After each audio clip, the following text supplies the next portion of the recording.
बात करेंगे ना L3 lecture number 3 lecture number 2 डल गया है, आज ही डल गया, घर जाके नोट कर लेना है ना। चलिए तो लेक्चर नंबर 3 में हम देखेंगे बेटा सेंट्रल नर्वस सिस्टम। किसकी बात करेंगे? सेंट्रल नर्वस सिस्टम में आएगा ब्रेन और मत करो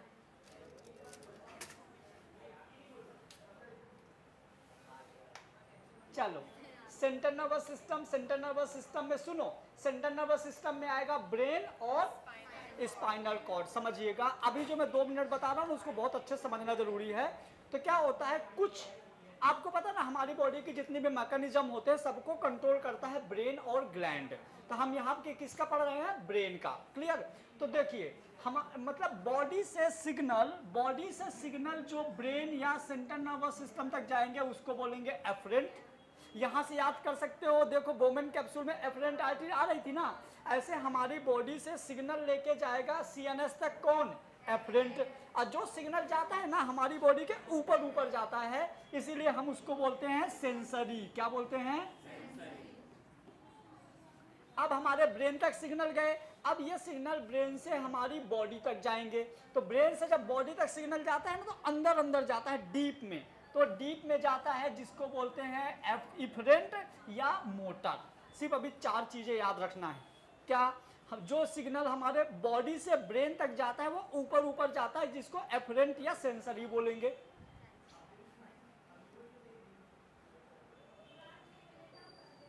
अब फिर वो मतलब जो सिग्नल ब्रेन से हमारी बॉडी तक जाते हैं, जैसे मान लो कि ये हाथ है, यहाँ पे अपन ने चोट लगी, यहाँ पे या तो हमने इसको ऐसे इसमें चुभोया, तो जैसे ये यहाँ पे मैंने इसको गड़ाया ना, जैसे यहाँ पे गया तो ये इंफॉर्मेशन यहाँ से कहाँ तक गई? ब्रेन तक। क्लियर? तो ये जो ब्रेन तक गई तो कौन लेके गया? Efferent.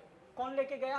Efferent nerve. Efferent nerve जो होती है तो सरफेस से जाते हैं, स्किन के जस्ट नीचे जाती है, तो जो सरफेस से होके जाती है उसको बोलते हैं सेंसरी।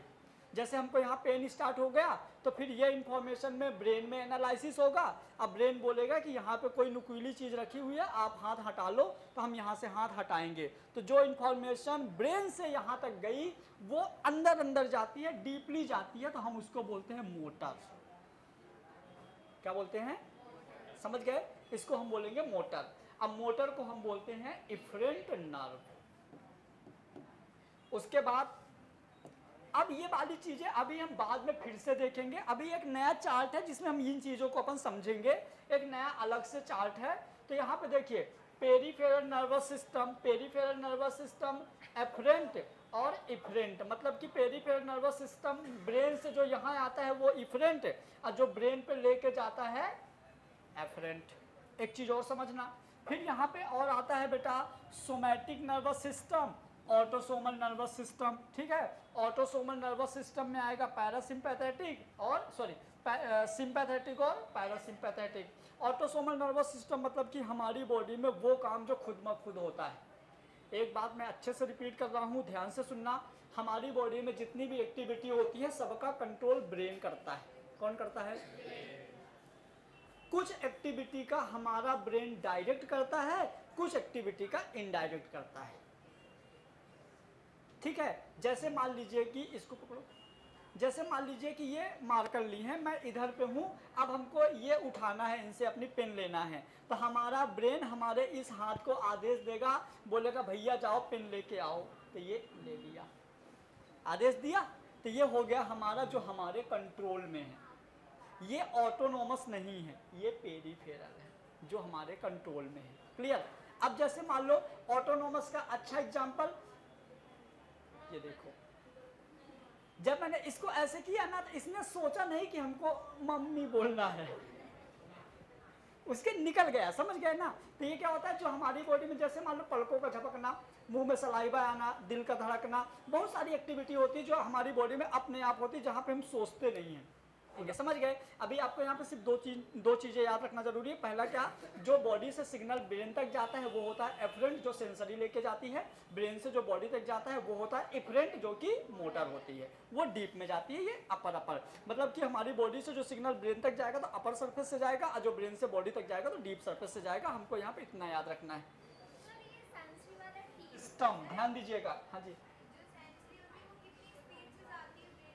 बहुत बहुत ज़्यादा, मतलब ये मानो कि तुम उसका स्पीड रहता है 180 किलोमीटर पर सेकेंड की स्पीड से, मतलब सुनो यहाँ टच किए तुरंत पहुँचता है, इंस्टेंट, बहुत ज़्यादा स्पीड से होता है, इंस्टेंट। आओ देखो अब हम बात करेंगे, सुनो ना मेरी बात, न्यूरल सिस्टम। इधर देखिए, एक होती बेटा न्यूरल ट्यूब, क्या होती है, ये न्यूरल ट्यूब होती है, और ये ट्यूब अपना बनाता है ब्रेन और स्पाइनल कॉर्ड। बहुत सारी nerve, spinal nerve, cranial nerve, सारी की सारी चीजें यही बनाती है।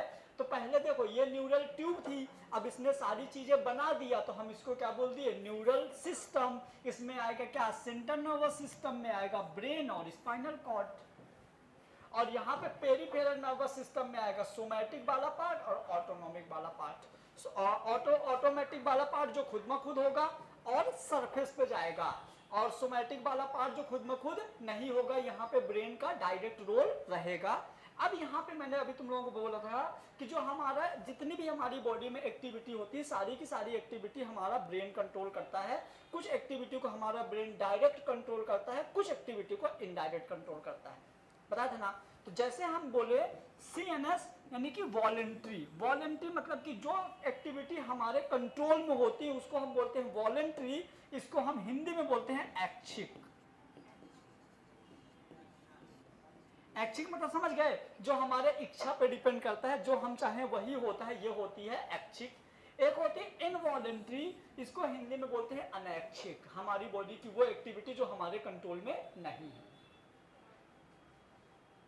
इसका एग्जांपल जैसे मान लो कि आपने दिमाग में कुछ सोचा हेलो, आपने दिमाग में क्या सोचा हेलो, और आपका मुंह अपने आप हेलो टाइप का बन गया, आपके लिप्स से टंग अपने आप मूव कर गए। आप थोड़ी सोच रहे हो कि हेलो बोलना है तो आप मुंह को, टंग को अंदर लो, लिप्स को बाहर निकालो, ऐसे हम सोच थोड़ी रहे हैं।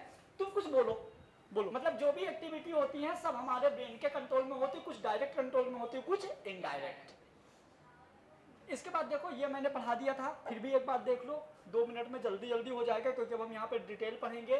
सबसे पहले देखो ब्रेन का वेट मेल में होता है 1400 ग्राम, फीमेल में होता है 1250 ग्राम, झूठ बोल रहा हूँ लेकिन सही है। और ये मतलब ऑरिजिन होता है एक्टोडर्मल, और स्पाइनल कॉर्ड का वेट होता है 40 से 50 ग्राम। ब्रेन का 70 से 80% पार्ट डेवलप हो जाता है 2 साल में, बचा हुआ पार्ट डेवलप हो जाता है 6 साल में। स्पाइनल कॉर्ड डेवलप होता है 4 साल में। पहले पढ़ा चुका था इसलिए मैंने जल्दी जल्दी बता दिया, ठीक है। उसके बाद अब यहाँ पे देखिए ऑरिजिन ऑफ ब्रेन, अपन ने ब्रेन का डायग्राम में भयंकर तरीके से अच्छे से पढ़ लिया था, बोलो हाँ। क्लासिफिकेशन बता दिया था, डायग्राम तक अच्छे से बता दिया था, फिर भी एक बार शॉर्ट रिवीजन देख लो। मैंने सबसे पहले मैं नाम लेता वो बनाता जाऊंगा, आप नाम बोलते जाओगे कौन सा पार्ट क्या है। इकरा तुम बोलो, आज तो तुम ही बोलो। कॉर्पस कैलोसम काम क्या करता है, ब्रेन के दोनों हेमिस्फीयर को जोड़ने का काम करता है, क्लियर। फिर यहाँ पे ये वाला पार्ट क्या होता है, पोन्स। यहाँ पे क्या होता है, ऐसा कुछ, यहाँ पे पिट्यूटरी ग्लैंड। अब पूरा ग्रीन कलर वाला पार्ट क्या हो गया, डायनसेफेलॉन। इसके बाहर जो ये वाला पार्ट होता है इसको हम क्या बोलते हैं, सेरेब्रम। क्या बोलेंगे, सेरेब्रम। ये होता है कॉर्पस कैलोसम, ये होता है पोन्स, ये होता है डायनसेफेलॉन, और यहाँ पे ऐसे कुछ लीफ लाइक स्ट्रक्चर होता है ना। हाँ, इसको बोलेंगे मेडुला ऑब्लोंगेटा, बाहर वाला बोलेंगे सेरेबेलम। अच्छे से याद है ना, पक्का। जब भी आपके दिमाग में ब्रेन का नाम आए, जब भी आपके दिमाग में मतलब जैसे आपने कभी ब्रेन सुना ना तो आपके दिमाग में तुरंत इंस्टेंट क्लिक करना चाहिए कि हाँ कुछ ऐसे पेन टाइप का स्ट्रक्चर। ऊपर जो ऐसे फैला हुआ है वो सेरेब्रम है, बीच में यहाँ पे कहीं पे मिड ब्रेन वाला पार्ट रहेगा, ये डायनसेफेलॉन। ये मैंने अच्छे से बता दिया था इसलिए मैंने रफली डायग्राम बना दिया, क्लियर। इसी का यहाँ पे देखो एक साइड व्यू दिया हुआ है। ये ब्रेन का पता कौन सा वाला व्यू है, ये ब्रेन का ऐसा नहीं है, ये ब्रेन को ऐसे काटा हुआ है, तभी ना हमको, मतलब ये ब्रेन पूरा ऐसा था तो हमने उसको बीच से काट दिया, तो हमको देखो कुछ ऐसा दिख रहा है। ये व्हाइट कलर का कॉर्पस कैलोसम है जो इस वाले पार्ट को जोड़ रहा है, इसके बाहर वाला पार्ट हमने निकाल दिया है, ये देखो कॉर्पस कैलोसम। समझ गए बेटा, ये वाला पार्ट सेरेब्रम है, टेम्पोरल, हाइपोथैलेमस, है ना। अब इसके आगे को और देखेंगे अपन। अब सुनो, मैंने एक चीज और बताया था, ये वाला डायग्राम आपको बहुत अच्छे से समझने की जरूरत है।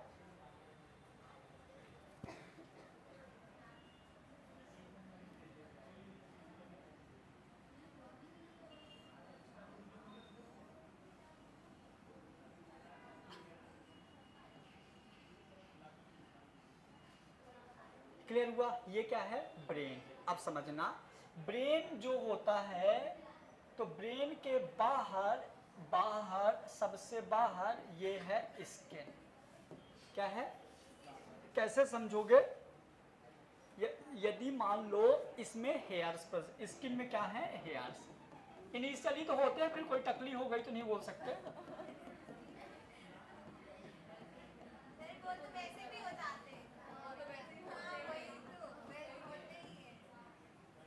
वही मैं सोच रहा था तुम बोल क्यों नहीं है। ठीक है, जैसे मान लो ये कोई टकली नारी है, ठीक है। अब यदि हाँ मान लो, ठीक है, मान लो ये कोई टकली नारी है, तो मतलब स्टार्टिंग में क्या है? स्किन। नहीं है तो कर देंगे। ये क्या है? ये सुबह स्किन के जस्ट नीचे, स्किन के जस्ट नीचे पता है क्या रहता है बेटा? स्किन के जस्ट नीचे क्या होता है? बोलो ना। बोन, जो कि नॉर्मली ये बोन जो बनता है इसको हम बोलते हैं क्या? बोलो, क्रेनियल बॉक्स। क्या बोलते हैं? कितनी बोन होती हैं? Frontal, temporal, parietal. ठीक है। अब बोन, अब सुनना मजे की चीज, जैसे मान लो ये हड्डी है, ये हड्डी है। अब हड्डी का अंदर वाला जो हिस्सा है एकदम चिकना होगा कि उबड़ खाबड़ होगा? चिकना नहीं होगा। क्यों चिकना नहीं होगा? क्योंकि फ्रंटल वाली इससे जुड़ रही है, तो जहां तुम जॉइंट बनाओगे तो कुछ ऐसा हो जाएगा कि नहीं? तो एकदम चिकना तो नहीं होगा। अब कितने सारे जॉइंट है? 6 हड्डियां हैं, एटलीस्ट 6 तो जॉइंट होंगे। 2 इसके जॉइंट, एक इसका जॉइंट, एक इसका इधर। तो ना अंदर ऐसे दरार टाइप का रहता है। कभी देखे हो खोपड़ा तुम लोग? नहीं देखे हो? आज कौन सा डे है? ये मैं हो सकता परसों तुम लोगों को रियल वाला दिखाऊंगा, है? तो देखो, हाँ लेके आऊंगा ना। तो देखो अंदर अंदर ना ऐसे लाइनें बनी रहेंगी। अब अंदर यदि, अब देखो हड्डियां मतलब हार्ड होती हैं, अब ब्रेन इतना सॉफ्ट होता है, यदि डायरेक्ट वो हड्डी के कांटेक्ट में आएगा ना तो डैमेज हो जाएगा। ब्रेन यदि डायरेक्ट हड्डी या बोन के कांटेक्ट में आएगा तो डैमेज हो जाएगा। तो डैमेज ना हो,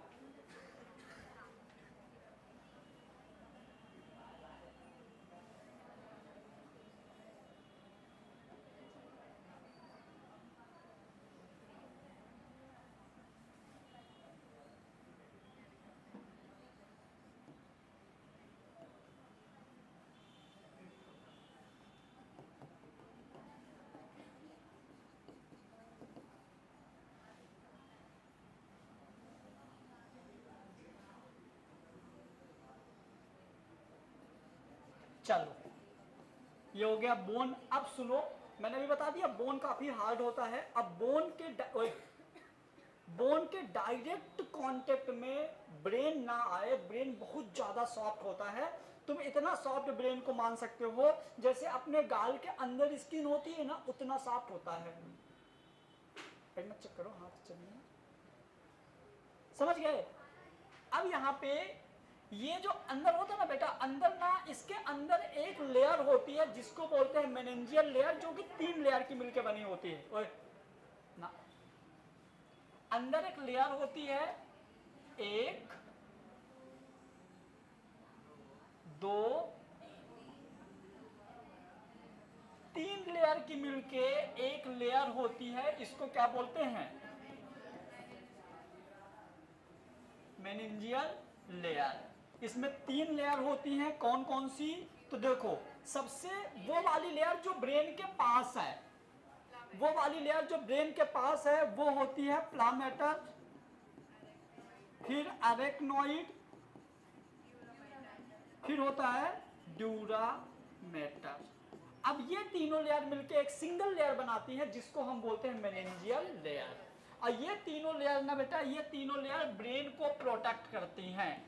अब सोचो हमारा ब्रेन कितना स्ट्रांगली मतलब कवर्ड है, तो कैसे डैमेज होगा? बाहर स्किन हो गई है ना, स्किन के अंदर फिर क्या हो गया, बोन हो गया, बोन के अंदर ये 3 लेयर हो गई। अब इन तीनों लेयर को हम थोड़ा डिटेल से समझेंगे, है ना, सब बताएंगे ना।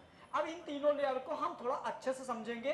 तो चलो अब ये समझ लो कि जो ये तीनों लेयर थी ना, तो इन तीनों लेयर को मैं अलग अलग बना रहा हूं। तो सबसे पहले हम बना रहे हैं ऊपर वाली लेयर ड्यूरामेटर, क्लियर। तो हमने ये बना दिया, सबसे पहले अपन ने बना लिया ड्यूरामेटर, ये देखो।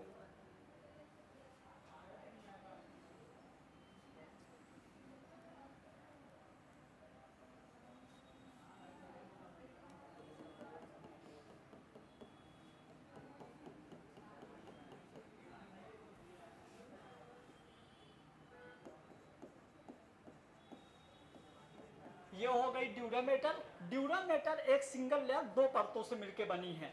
बाहर वाली परत को क्या बोलेंगे, एंडोस्टियल, अंदर वाली परत को बोलेंगे मेनिंजियल।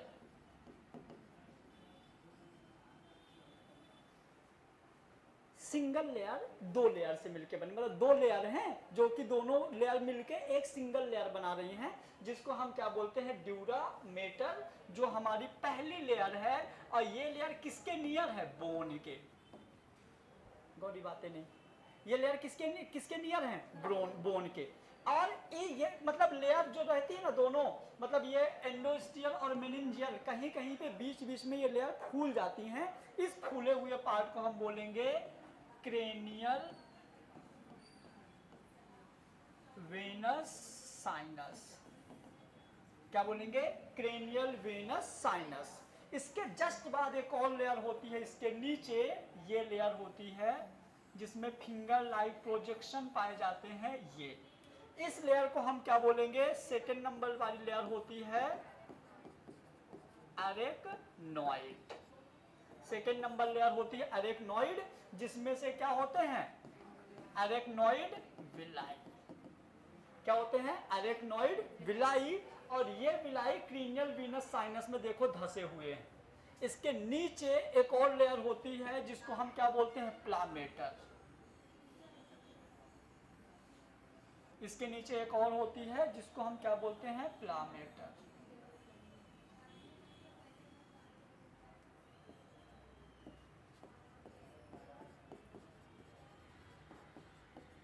ये तीनों लेयर मिलके एक कंप्लीट लेयर बनाती हैं, जिनको हम क्या बोलते हैं,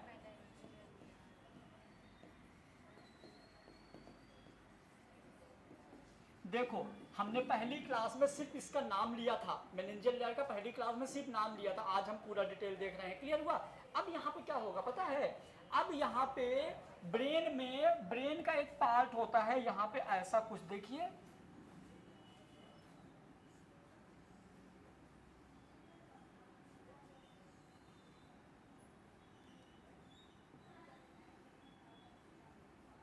ये आपने जैसे अपने हार्ट में वेंट्रिकल्स होते हैं ना, ऐसे ब्रेन में भी वेंट्रिकल्स होते हैं। अब वेंट्रिकल के अंदर स्पेस होता है, होल होता है, जिसको हम बोलते हैं, ये हो गई मान लीजिए ये हो गई फर्स्ट वेंट्रिकल, सेकंड वेंट्रिकल, यहाँ होता है थर्ड वेंट्रिकल, अभी हम इनको डिटेल से पढ़ेंगे। और नीचे होती है फोर्थ वेंट्रिकल। इन वेंट्रिकल के अंदर ऐसे धागे टाइप के स्ट्रक्चर्स होते हैं, यहाँ पे कुछ ऐसे धागे टाइप के स्ट्रक्चर होते हैं जिसको हम बोलते हैं कोरोइड, बोलो प्लक्सस। क्या बोलते हैं, कोरोइड प्लक्सस। और यहीं पे बनता है सेरेब्रोस्पाइनल फ्लूइड। क्या बनता है, सेरेब्रोस्पाइनल फ्लूइड। और ये फ्लूइड यहाँ से बन के ब्रेन से यहाँ पे फोरामेन लुकासा और फोरामेन मैगेंडी होते हैं, जो कि यहाँ से बाहर निकलता है। क्या, सेरेब्रोस्पाइनल फ्लूइड यहाँ से बाहर निकल गया। सुनो, सेरेब्रोस्पाइनल फ्लूइड यहाँ से बाहर निकल के इस जगह पे भरेगा, मतलब कि इस जगह पे आ गया सेरेब्रोस्पाइनल फ्लूइड। यहाँ से निकल के ब्रेन के बाहर आ गया, क्योंकि देखो ये हमारा ये वाला पार्ट हमारा ब्रेन था, ये वाला पार्ट हमारा ब्रेन था।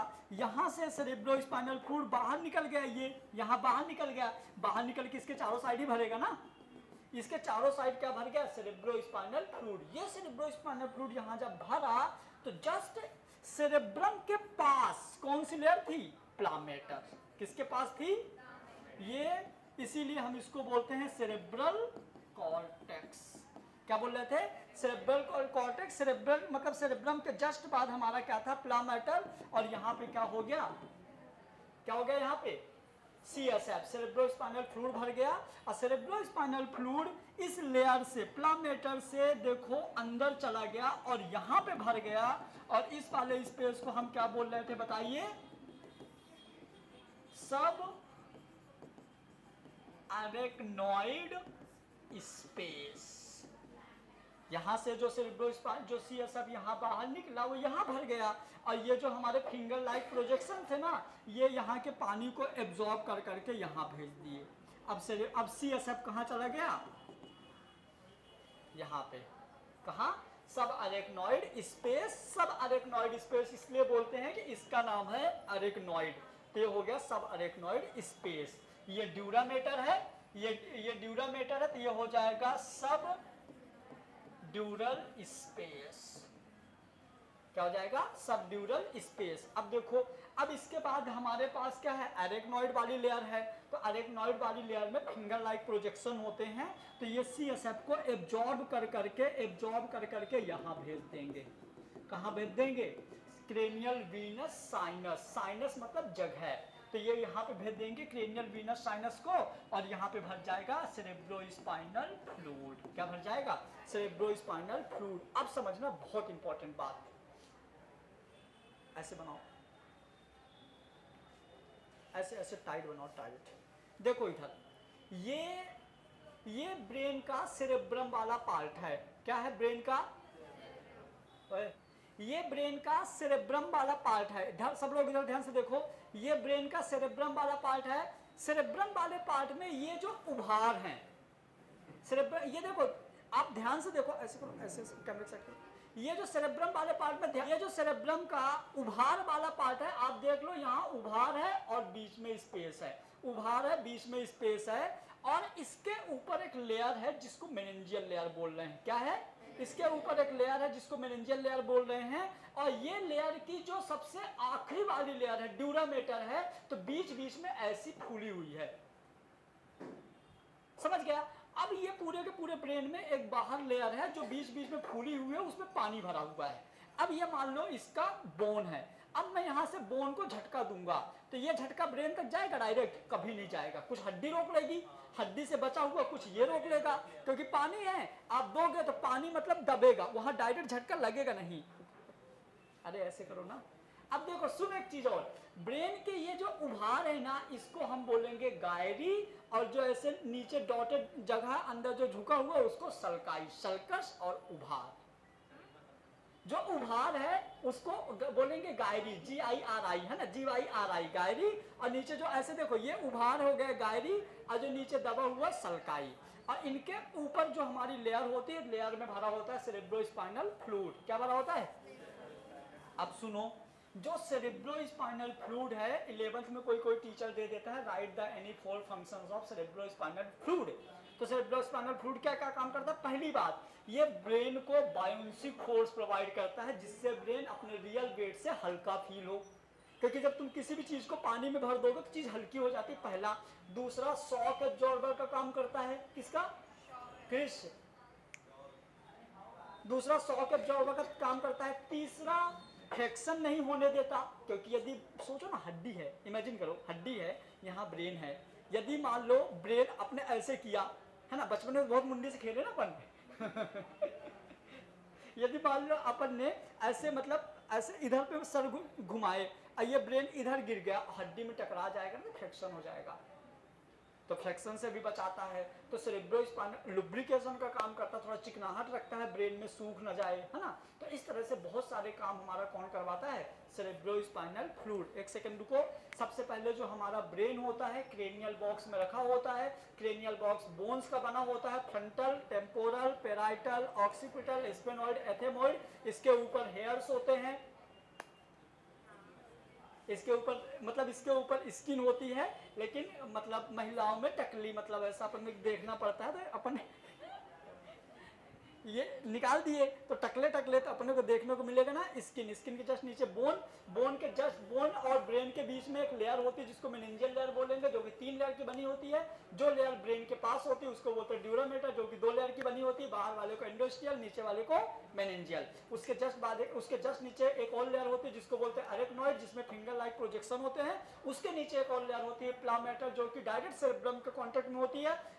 मतलब सेरेब्रम में के पैरासील में, ये जो वेंट्रिकल्स है इसको पैरासील भी बोलते हैं। इसके पैरासील में जो सेरेब्रोस्पाइनल फ्लूइड बनता है, यहाँ नीचे के फोरामेन से, अभी ये मैं डिटेल में पढ़ूंगा, इसके फोरामेन से सेरेब्रोस्पाइनल फ्लूइड निकल के ब्रेन के चारों ओर भर जाता है। और जहाँ भरता है वो कौन सा वाला पार्ट होता है, ये मतलब कि प्लामेटर वाला, ये इसको एब्जॉर्ब करके भेज देता है सब अरेक्नॉइड स्पेस में। सब अरेक्नॉइड स्पेस से कहाँ भेज देता है, क्रेनियल वीनस साइनस में। और इस तरह से cranial Venus sinus cerebrospinal fluid, cerebrospinal fluid मतलब कि सेरेब्रम में बनता है। 70 से 80% पार्ट इसका यही बन जाता है सेरेब्रम में, बाकी बची हुई चीज आइटर, थर्ड वेंट्रिकल इधर पे बनता है। समझ गए? ये हो गई कवरिंग ऑफ ब्रेन। अब एक चीज बताऊं, जब आप MBBS का एग्जाम देने जाते हो ना तो 3 नंबर का क्वेश्चन आता है, right the short notes on the meningeal layer, 3 number का यही वाला क्वेश्चन MBBS में आता है। तुम्हारे NCERT में भी है, तुमको भी पता होना चाहिए। NCERT में लेकिन सिर्फ नाम लिखा हुआ है, पता नहीं जाएगा। मैंने इसकी सारी चीजें बता दिया, इसके पहले लेक्चर में मैंने सिर्फ नाम लिया था, लेकिन अब सब बता दिया है ना। अब मैं इसके फंक्शंस देखूंगा। देखो देखो बाहर क्या है, ये टकली नहीं है, यहाँ पे हेयर से देखो, हाँ समझ गए। स्किन के जस्ट नीचे क्या है, पेरियोस्टियम बोन एपोन्यूरोसिस। एपोन्यूरोसिस मतलब कि देखो जैसे अपन ने यहाँ टच किया या कुछ भी हुआ तो अपने को फीलिंग्स आता है ना, तो नर्व वाला पार्ट भी यहाँ स्किन में डिस्ट्रीब्यूटेड होता है, ठीक है। ये पेरियोस्टियम वो लेयर जो बोन को कवर करती है, क्योंकि देखो जैसे स्किन है ना, आप स्किन को ऐसे करो, देखो एकदम चिकनी चिकनी फैलती है, ऐसे करो ना, ऐसे ये अपने बोन में चिकनाहट के साथ फ्लेक्शन होता है, ऐसे नहीं कि फंस गई। हेलो, समझ गए? उसके बाद बोन के जस्ट नीचे देखो ये 3 लेयर है, मेनिंजियल लेयर, 3 लेयर है मेनिंजियल, ड्यूरामेटर, अरेक्नॉइड और देखो पायामेटर या प्लामेटर, दोनों सही है। मैंने बोला था ना पायामेटर भी सही है, प्लामेटर भी सही है। उसके बाद देखो प्लामेटर के बाद ये वाला हमारा इस यहाँ पे क्या सेरेब्रम वाला जो CSF यहाँ भर गया था, ये एब्जॉर्ब कर करके यहाँ पे क्या कर देगा, इनको भर देगा। इसके बाद ये कहाँ ड्यूरामेटर वाले पार्ट में क्रेनियल वीनस साइनस में भर देता है ये, है ना। तो जो हमारे ब्रेन को क्या क्या करने में हेल्प करता है, तो इधर देख लो। पहले आप लोग इसको बहुत अच्छे से नोट कर लोगे बेटा। जो ड्यूरामेटर होता है आउटर मेम्ब्रेन होती है, अरेक्नॉइड मिडिल और ये इनर। इनमें कोई पॉइंट में दिक्कत, पहला वाला पॉइंट में कोई दिक्कत नहीं। उसके बाद फॉर्म बाय द कोलेजन, ये कोलेजन फाइबर से बनता है, ये found only in the mammals, और ट्रांसपेरेंट मेम्ब्रेन होती है हमारी प्लामेटर। उसके बाद देखो इसके बाद अटैच द क्रेनियल नर्व, याद करो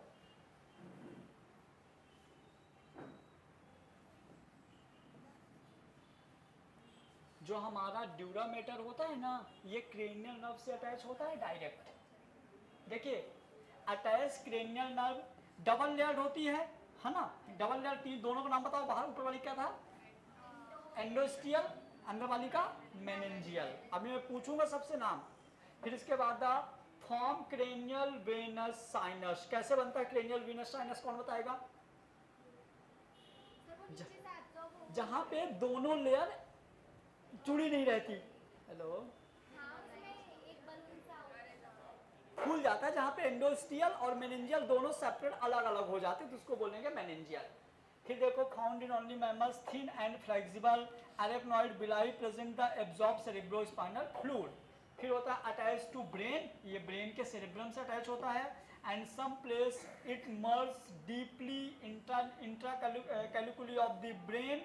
अब देखो जैसे वाला है ना, merge deeply into calyculi of brain to form the tela choroid form by the connective tissue. अब इसको मैं इस वाले पॉइंट को समझूंगा। यहाँ पे देखो एक डायग्राम है, ध्यान से देखिए, पहले इसके फंक्शन देख लो फिर आगे डायग्राम देखेंगे। पढ़िए फंक्शन फटाफट।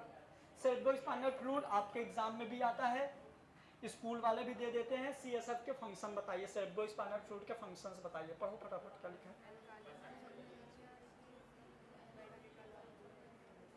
क्या लिखो पहले, एल्कलाइन नेचर, फिर दूसरा CSF is present in the ventricles of the brain, brain के वेंट्रिकल जो कि मेन वेंट्रिकल जो, देखो ब्रेन के वेंट्रिकल कंफ्यूज मत हो, ऐसे देखो, फिर हम बाद में पढ़ेंगे जब पढ़ेंगे, अभी भी जान लो थोड़ा सा।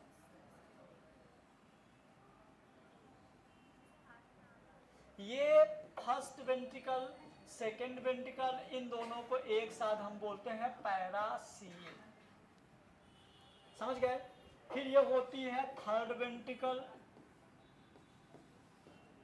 फिर ये होती है फोर्थ वेंट्रिकल, ये वाला पार्ट होता है आइटर, क्या होता है, फिर यहां से CSF बाहर निकलता है जिसको बोलते हैं फोरामेन।